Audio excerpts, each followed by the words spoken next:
So yeah, today's daily lesson, I want to talk a little bit about trading for the market and why you shouldn't do it. So when you start out, it's very, very common to begin trading with whatever market we're in right now. And the reason you do that is because obviously when you start, you want to make money as quickly as possible. So you look at the market logically and you think, okay, we've been in a ranging market for the past 3 months. I should learn how to trade ranges. Yeah, because I want to practice live. Maybe it's paper trading, maybe it's dollar trading. I want to be able to get as many trades in as possible. Now, there's nothing wrong with that. It's not a bad mindset. There's nothing, I wouldn't say that's the worst thing in the world. But you're not trading for today's market. You have to view this as a 1 year, 3 year, 5 year plan. And with that, you're going to trade every different type of market. And so just keep it in mind when you're going into backtesting phase, or you're at blue belt stage and you're testing new systems and trying to find out what works. Don't get caught up too much in the day-to-day of what's happening right now. Think more long-term and think, what are the optimal conditions for me to make money? In future, that's going to be catching the big trends. When you look around and you see all of the smartest people, the professionals, all the people you see and you look up to as traders, when they all make money, it's generally when the big trends come, right? They slave away all day in the markets, as we all do, trying to get positioned. It's all a big battle for position. One of the most important things you can understand as a trader is how to get positioned and hold on to that position.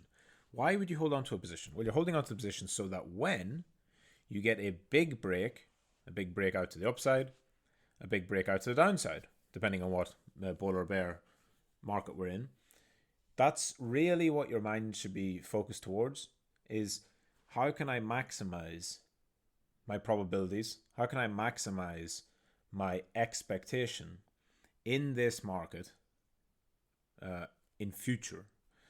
So there's nothing wrong with mean reversion strategies. There's nothing wrong with range trading. You might be a really good range trader.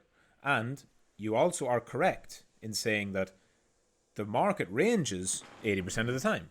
So you might say, well, I'm going to learn the thing that is going to offer me setups 80% of the time. Absolutely true, 100%, completely makes sense. However, even though it ranges those times, what are the times that you most want to be on board? It's the big trends. So you also have to think about your psychology and your mindset. I've done this before. I used to be a really, really good range trader. I mean, I still am, I'm sure. I just don't do it as much. But I got really good at ranges because I learned in a bear market. So I got great at range trading. It came naturally to me because it was all I had seen at the beginning. But it meant I was late to some early trends. I was fighting the trend. I was trying to range trade whenever it was trending conditions. And then this is where one of my early mistakes, where I blew up an account, a small account. I've talked about this in the past. I blew up 2 or 3 small accounts, not on one trade, just on accumulation of bad trades, allowing my mindset to slip and chasing things, and ended up losing a bunch of money. That was because we'd shifted from a choppy, range-bound environment into a trending environment. And when we transitioned from that chop to the range, or from the chop to the trend, I should say, I couldn't adapt. I just didn't know how. I didn't have the tools. I didn't have the capabilities. And so here's the thing. This was my exact situation. I would trade ranges 70% of the time, 80% of the time, and it would work great. I would make money. Then we would trend for 20%, and I would give back some, if not most, if not all, of my range trading profits by trying to range trade, mean reversion trade, a trend. And it was really, really disheartening, because then you're in the worst position you could be in. Then I was in the position where everyone else was making money and I wasn't. I was losing. And this was annoying me, because whenever they were all losing, trying to catch every trend in a mean reversion market, right? Because the same pitfalls happen the opposite way. If you're just a trend trader, you're always going to try and catch every breakout. But given that we range 80% of the time, you're obviously going to be wrong probably 80% of the time if you try and catch every breakout. But because nobody really makes money in a bear market, because nobody really makes money in a ranging environment, generally it's just about protecting your capital rather than growing it, you don't feel it as much, right? Because everyone else is sitting around saying, oh, well, none of my friends are winning. Some of them are traveling. They're off, taking time off. They're away from the markets because the market's quiet. It's not really very active, whatever. And I was there slaving away, trading every day, making money, getting really good. But then they would just step back in when the trending conditions came, make a load of money, and I would throw mine away. And I think, how can you do this? Like, they can't just, magic this money out of thin air. But what I didn't realize was they were seasoned trend traders who understood trading trends, and they knew when to come in and they knew when to get out. And so they could step in, get their money, get out. So that all comes from, and it took me 2 years to learn something I could have learned in 6 months, which is why I try and instill it all in you. If you don't have to be a range trader, you don't have to be a trend trader, but you should trade for all environments. And that's where testing comes in. Test trend systems, test range systems, have at least one of each. Have at least replay traded hundreds and hundreds of trades in ranging and in trending environments, so that when they come, you are able to identify them sooner. You do not have to be able to identify them perfectly, but if you can identify them sooner, you will do really well. Because then you can say, oh, I'm going to get out, or I'm going to get back in, whatever it's going to be. And that will help you massively with your future endeavors, right? Your future trading. So think about that. It's really, really important. We've anyone who's joined bootcamp since it launched has all joined in a range environment, right? We've only been trending for 2 or 3 weeks. Since June, July, August, September, when bootcamp was running the first 4 months, everyone joining will have been tempted to do a range trading system because that's what was working. That's what the market was showing. So just be mindful. If you're doing that, also get some experience with trend environments, not just for this trend that's going on now, but for future ones. And remember that you're going to trade for years. It's not a game of days or weeks or months. It's a game of years and years and years. And when you look back, I talked about this on a live stream before. I've studied all the top traders in history. If you look at the best traders that have ever lived, you can learn things from them and you can find patterns and commonalities in what they do.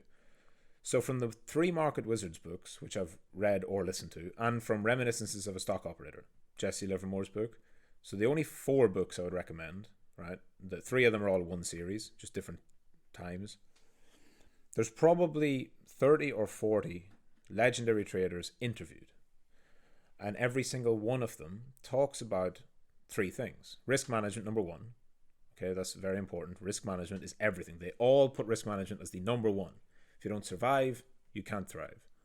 Number 2, they talk about having a process, and having a process that fits for you. Out of the 40 traders I've studied, no 2 traders have the same process. They do not follow the same things. Right? So that shows you that there is no one way to win, and that there are at least 40 ways and many, many more. Third, the author of the books in the Market Wizards books, and then obviously Jesse Livermore himself in his book that he was interviewed for talked about it. The author asks the guys in the Market Wizards books, he asks them, what was your biggest win ever? And except for a handful of day traders in one of the books, right, so maybe less than 5%, less than 10% of the total traders whose biggest trades were like a single day, every other trader was, I was early on a massive trend. Okay, I was early on a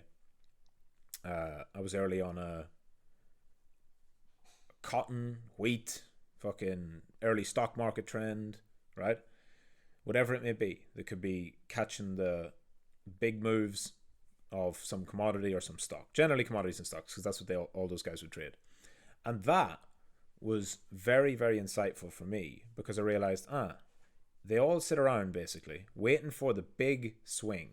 Yeah, Stanley Druckenmiller calls it a home run. His trading philosophy is, I protect my capital, I do nothing, I take small losses, but every now and then I'll hit a home run and I'll go hard on it. That's his philosophy, that's his approach. And so he Same thing. You don't get that by trading a range.